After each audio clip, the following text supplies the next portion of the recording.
Good morning. आज हम लोग रियल एनालिसिस रियल एनालिसिस पढ़ेंगे। Real analysis BCA PPU first year BSc PPU में पूछा जाता है। रियल एनालिसिस में पढ़ने से पहले सबसे आपका पहला टॉपिक जो है वो सीक्वेंस है। सीक्वेंस जानते हैं कि सीक्वेंस क्या होता है और उसके लिमिट के बारे में हम लोग को पढ़ना है। ये आपका सिलेबस अगर देखें तो sequence sequence convergent sequence of convergent sequence and divergent और सीरीज पे बात करेंगे तो सीरीज कुची रूट टेस्ट आपका आएगा, जनरल प्रिंसिपल आएगा, डिलम्बर्ट्स रेशियो टेस्ट आएगा। ये सबसे पहले हम जानते हैं कि सीक्वेंस होता क्या है। सीक्वेंस अगर किसी भी कोई भी फंक्शन अगर हम लेके चलते हैं, अगर कोई फंक्शन डिफाइन है natural number to real number, then functional value जो भी फंक्शनल वैल्यू होगा वो मेरा सीक्वेंस कहलाएगा। आप दूसरा डिफिनेशन क्या बोल सकते हैं, सीक्वेंस क्या होता है, a succession of element are called sequence. जैसे एक कोई भी अगर हम लेके चलते हैं कोई फंक्शन, एक फंक्शन डिफाइन है natural number to real number, मतलब कि कोई भी function f of x equal to 2x अगर हम लेके चलते हैं, अब x बराबर x जो हो गया मेरा डोमेन हो गया, 2 ऑफ x जो हो गया मेरा फंक्शन हो गया। तो 2 ऑफ x फंक्शनल वैल्यू हो गया, तो ये 2 ऑफ x जो होगा वही मेरा सीक्वेंस कहलाएगा। अगर हम x इक्वल टू 1 पुट करेंगे तो f ऑफ x मेरा क्या आएगा 2, x इक्वल टू 2 पुट करेंगे तो f ऑफ x मेरा क्या आएगा 4। इसी तरह से एक सीक्वेंस बनेगा 2 4 6 8 डॉट डॉट डॉट, ये मेरा सीक्वेंस कहलाता है। सीक्वेंस को जनरली एन से डिनोट करते हैं। सीक्वेंस को क्या चीज से डिनोट करते हैं, एन से। एग्जाम्पल के लिए एक सीक्वेंस है 1/n, 1/n एक सीक्वेंस है। इसको हम क्या लिखेंगे, 1/n जो है उसको हम क्या लिखेंगे, 1, 1/2, 1/3, 1/4 डॉट डॉट डॉट, ये मेरा एक सीक्वेंस है।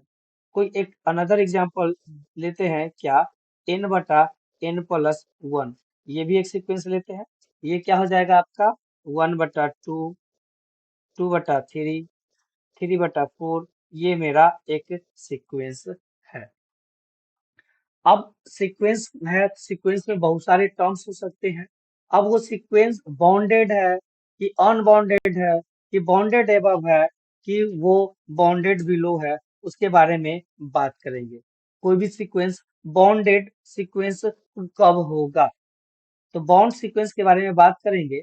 अगर कोई भी सीक्वेंस, जितना भी सीक्वेंस में टोटल नंबर ऑफ टर्म है, अगर वो सारा टोटल नंबर टर्म एक टर्म ऐसा होगा, उस टर्म से अगर वो सारा टर्म छोटा होगा तो उस टर्म को हम क्या बोलेंगे, वो सीक्वेंस जो हो जाएगा वो आपका बॉन्डेड अपर बॉन्ड सीक्वेंस का कहलाएगा। इसी अपर बॉन्ड को सुप्रीमम भी बोलते हैं। अपर बॉन्ड की बात करेंगे तो लेट ए एन एक सीक्वेंस है, ए एन एक सीक्वेंस है, be a sequence, we say that t belongs to R, t एक रियल नंबर में बिलोंग करता है, t belongs to R is upper bound of sequence if a n less than equals to T.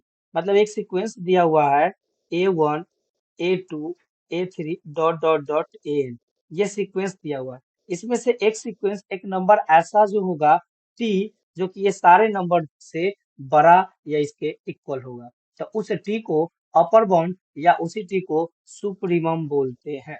उसी T को क्या बोलते हैं, supremum बोलते हैं। लोअर बाउंड क्या कहलाता है, अगर कोई सीक्वेंस ए एन है, बी द सीक्वेंस है, we say that t belongs to R is lower bound of sequence if a n greater than equals to t. वो टी जो होगा उस सीक्वेंस का सबसे छोटा वैल्यू होगा, उस छोटा वैल्यू को हम लोग उस सीक्वेंस का लोअर बाउंड बोलते हैं। इससे कुछ पॉइंट निकल के आता है क्या, कि अगर सीक्वेंस के पास कोई भी सीक्वेंस दिया हुआ है, उसके पास अगर both upper and lower bound दोनों हैं, अपर एंड लोअर बाउंड दोनों है, तो वो सीक्वेंस जो होगा वो क्या कहलाएगा, बाउंडेड कहलाएगा। एग्जाम्पल के लिए एक सीक्वेंस अगर हम लेके चलते हैं, मान लीजिए कि एक सीक्वेंस लिए अब ये सीक्वेंस क्या हो गया, 1, 1/2, 1/3, 1/4, डॉट डॉट डॉट डॉट।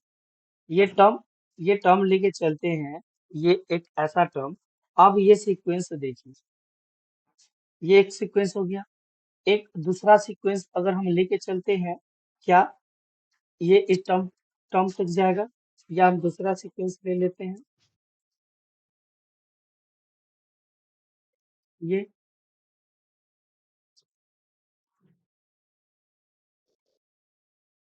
3, 4, 5, 6, 7, 8, ये सीक्वेंस दिया हुआ है। इस सीक्वेंस में सबसे छोटा वैल्यू कौन है, 3 है, तो ये इसका लोअर बाउंड होगा।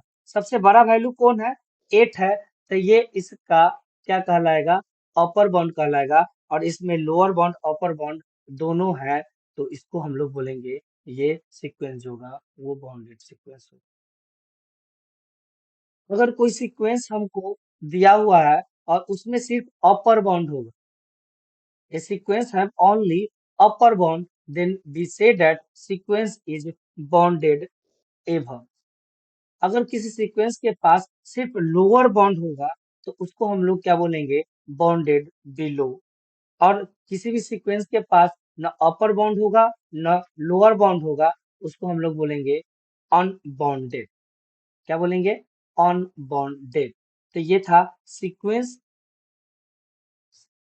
बॉन्ड सीक्वेंस के बारे में बात किए, सीक्वेंस के बॉन्ड के बारे में बात किए। अब हम लोग जानते हैं कि किसी सीक्वेंस का लिमिट कैसे निकालते हैं, लिमिट क्या होता है।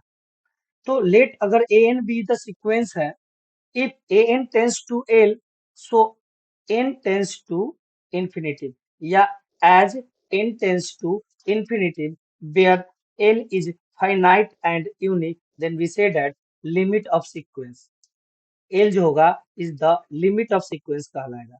अगर कोई n टेंस टू इंफिनिटी हो रहा है और कोई सीक्वेंस n टेंस टू कोई भी एल, एल अगर फाइनाइट और यूनिक वैल्यू होगा, तो इस एल को हम लोग लिमिट ऑफ सीक्वेंस बोलेंगे।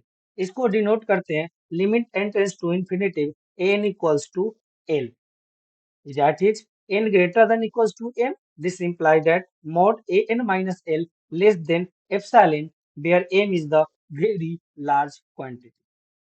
तो लिमिट का प्रूफ हम इसी डिफिनेशन से बोलते हैं, इस डिफिनेशन को एप्सिलॉन डेल डिफिनेशन के नाम से जानते हैं। दूसरा पॉइंट आता है कन्वर्जेंस ऑफ सीक्वेंस। कोई भी सीक्वेंस कन्वर्जेंस या कन्वर्जेंट कब होगा, अगर उसका सीक्वेंस का nth टर्म, सीक्वेंस का nth टर्म लेते हैं, limit n a n with the sequence, we say that sequence of a n is convergent if nth term का लिमिट लगाते हैं, limit n tends to infinity n, अगर वो limit finite और unique आता है, तो वो सीक्वेंस कन्वर्जेंट कहलाएगा, अदरवाइज वो सीक्वेंस डाइवर्जेंट कहलाता है। तो किसी भी सीक्वेंस का कन्वर्जेंट पता करना है या कन्वर्जेंट पॉइंट देखना है, तो उसके लिए इसका nth टर्म को लिमिट निकालेंगे और लिमिट निकाल के बताएंगे कि वो सीक्वेंस क्या है। जैसे में एक सीक्वेंस दे दिया, वो कन्वर्जेंट पॉइंट अगर वो पूछ रहा है कोई भी सीक्वेंस का, तो उस सीक्वेंस का कन्वर्जेंट पॉइंट उसके nth टर्म के लिमिट अगर n टेंस टू इंफिनिटी है, अगर वो फाइनाइट और यूनिक आता है, तो उस सीक्वेंस को कन्वर्जेंट बोल लेंगे, अदर देन वो सीक्वेंस को डाइवर्जेंट हम लोग बोलेंगे। एक अब टर्म आता है कुशी सीक्वेंस। कुशी सीक्वेंस क्या होता है, तो एन भी तो एक सीक्वेंस होना चाहिए, और एन को हम लोग कुशी सीक्वेंस बोलेंगे कब, जब आपका एक सर्टेन स्टेज पे दो टर्म का डिफरेंस अगर बहुत ही छोटा हो।